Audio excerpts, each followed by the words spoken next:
Hi, I'm Pete.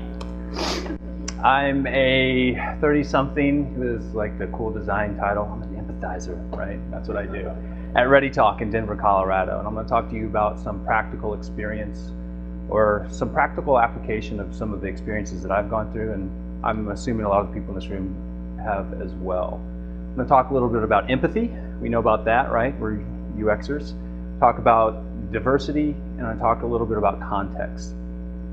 So, speaking of empathy, right? So, we're good at empathizing with our users. That's what we're either taught in our program. That's who we are as individuals. But there's a whole other subset of people that we could empathize with that we don't do a very good job at, right? How about our developers? How about our engineers? We've got some developers in the house, at least one. Okay, we'll take that. They do a lot for us, right? If you're working well, you're working with developers and collaborating with them on a regular basis. Do you know what they do? You know much about what a developer does every day? Engineer, if you're preferring that term. They know a lot about you. I can tell you that firsthand. The 20-somethings, the younger group that's coming out of college right now, they know about user experience, and they'll tell you that they know about user experience, even if they don't really know about user experience. This is what they do. They do Java, Rails, Grails, Python, CSS, .NET, yada yada, C, C++. Yes, those are still languages that get used today. They also do HTML and CSS, some of them better than others. How much do you know about HTML and CSS? Anyway, who knows HTML in this room? Awesome. Who knows CSS in this room? Who's bulletproof in this room on CSS and HTML and all the fallbacks? Yeah, one dude. Okay. So if you don't know about HTML and CSS, you are underrepresenting yourself as a designer, in my opinion. I know that we're going to be expanding our team coming up in the next couple of years, and we're looking for people that have experience in this because it gets our work done so much more quickly.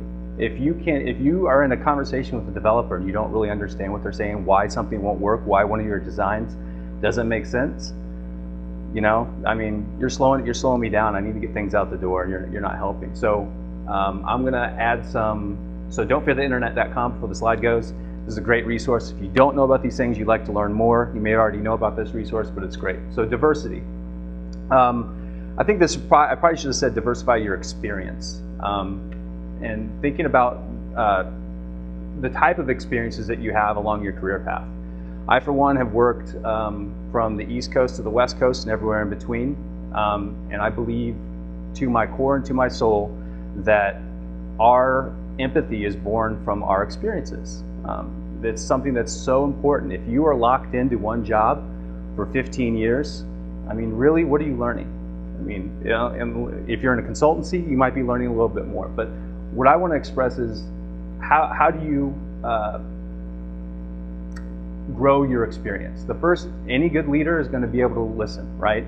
If you listen to, is it Riggio this morning? Riggio?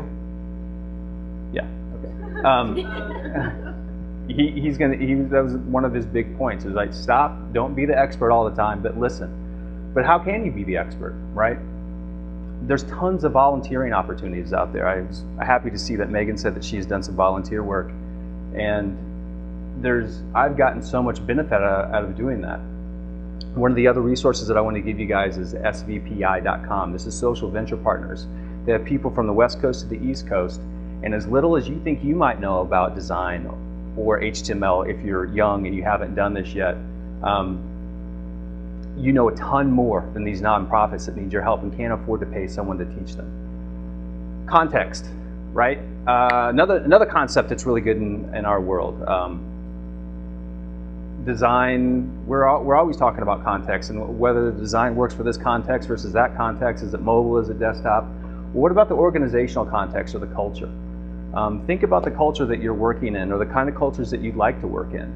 Think about the leaders that you're working with. Do they share your core values? Do they share the philosophy that you want to aspire to for your career?